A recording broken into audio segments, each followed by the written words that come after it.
help of the girls, I'm actually going to go and sow some carrots in this old bathtub. Originally, several years ago, it had the other gooseberries in it. It had 2 other gooseberry bushes in it, and they did fantastically well for a couple of years, and then they weren't doing quite so well. They got attacked by something that ate every leaf, so I've taken them out and actually put them in the kind of little mini food forest out in the main garden, and the girls have had this now for the last couple of weeks, and I've encouraged them to scratch over it, and actually it's really quite nice in here now. It's kind of fluffy because they've kind of had a go at it and done heaps with it. They love scratching around in it, but for what I'm actually going to put in here, they're not going to be able to do that, so I'm going to turf them out in a little bit. But my plan is to do bathtub carrots, and the reason I'm going to do carrots in here is because it's high enough up that it'll actually avoid getting anything like carrot root fly, that kind of thing.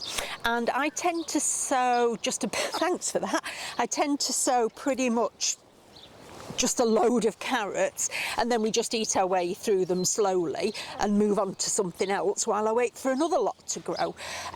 So I'll put them in here, and it'll probably take about 3 or 4 months before they're ready. Round about April, I should imagine they'll be ready here. As long as the weather's kind of consistently over 10-15 degrees, then they'll do okay. And consistently for the last week we've had over 15 degrees, and some days we've had 25 degrees, so they'll be perfectly fine. My plan is to top it up with some of this old compost, and I'm moving the compost heaps from where they are now to around the back of the chicken shed, and that's going to become more of a kind of sowing and potting on area, which I'm going to build later. So we'll make a start. I'll top it with a little bit of compost, and then I'll sow the carrots and keep the girls off. Go on, girls, give it a go. So I'm going to sow 3 rows of carrots, and what I've done is I've used a little stick to make an indentation. It gives you a kind of straight line. That's what I like doing it, and it also means that it doesn't go very deep, because you don't plant carrots very deep. So I'll sprinkle a few out. I'm only going to put 1 row, so we'll try to sow them thinly, which I'm telling you now is impossible for carrot. Absolutely impossible, and you end up thinning them out anyway, so don't panic about getting more than you think you actually need in it.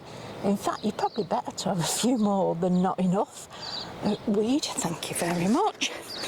And so that one is Purple Dragon. That's a full-size carrot. Really nice. And the next one is called Touchon, and that does really well. We've had a good goer with a good doer with Touchon.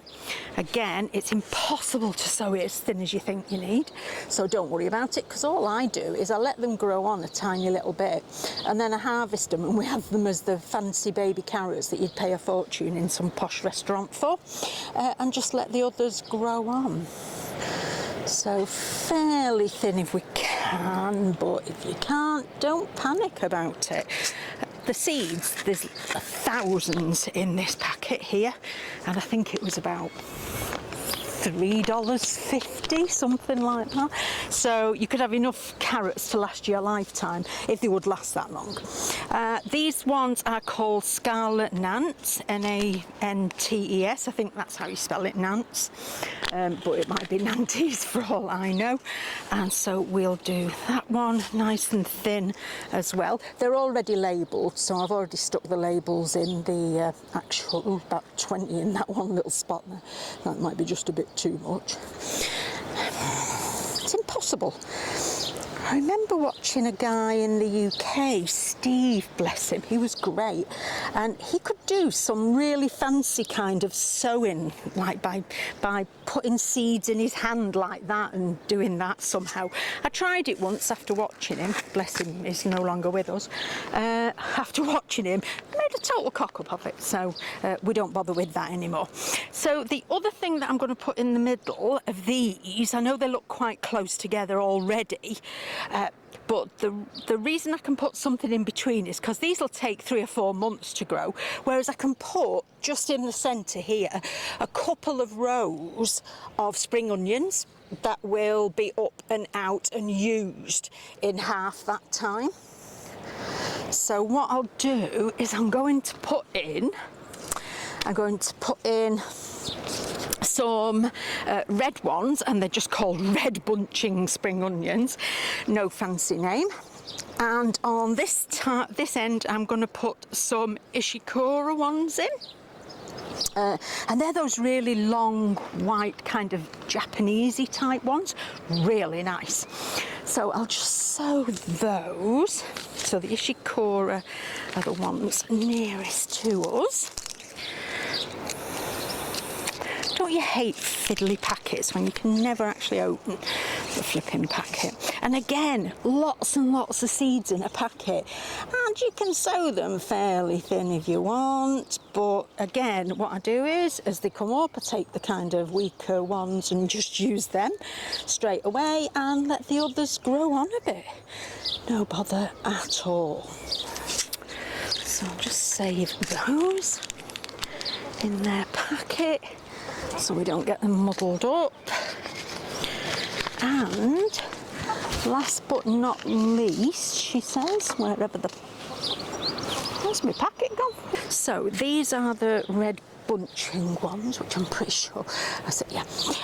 So again, I'll put those in there, and even if they do look, all these rows look very close, but these 2 that I've just sown now will come out before the carrots are even looking anywhere near ready to go. So they won't interfere with carrots at all. And in fact, onions are quite good to grow with carrots, because if they're strong scented onions, you know, really quite smelly, they deter pests from going near them. So things like whitefly and carrot root fly won't go near them because it's too strong of a scent. So I'm just going to cover this over really lightly. You can see the compost's really rough. That's because I've topped it off with the stuff out of the compost heap, and our compost heap never goes very fine because it's cold compost, and so it doesn't break down every tiny little morsel. It'll leave twiggy bits, but I don't care, because the vast majority of seeds, even if they come up and they encounter a twiggy bit, will have the sense to go, oh, we'll just detour and go around it a little bit. So that is that done. So what I'm going to do now is I'm going to give it a water, and I'm going to use the watering can with a finish rose so that I don't actually disturb these nice rows that I've just made. Thank you very much. And wash all the seeds away. So a quick water to finish off, and all is good.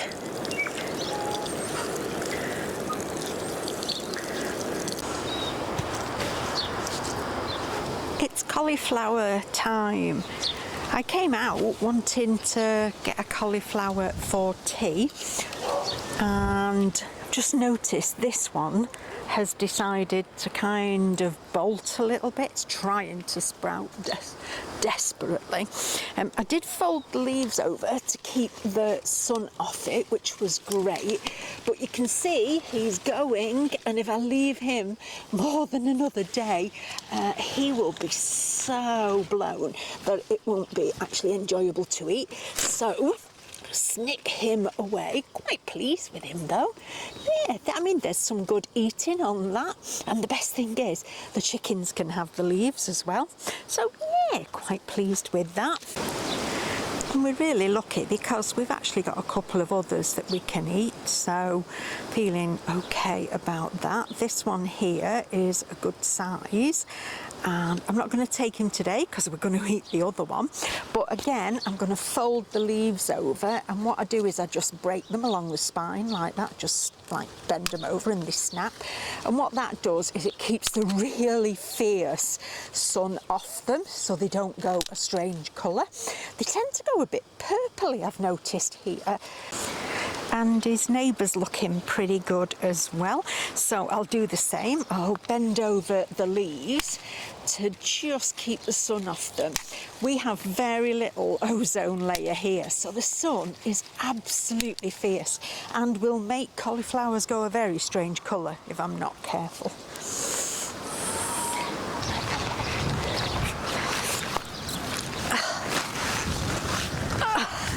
Girly willies! Hey, who wants some cauliflower leaves? Go on then.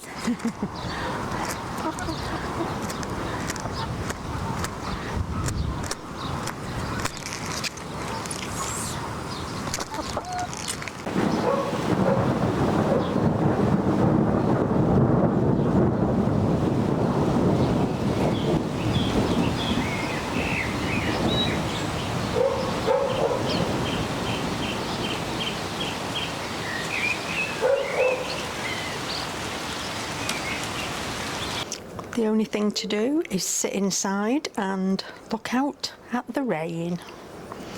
Oh, boring sun, eh?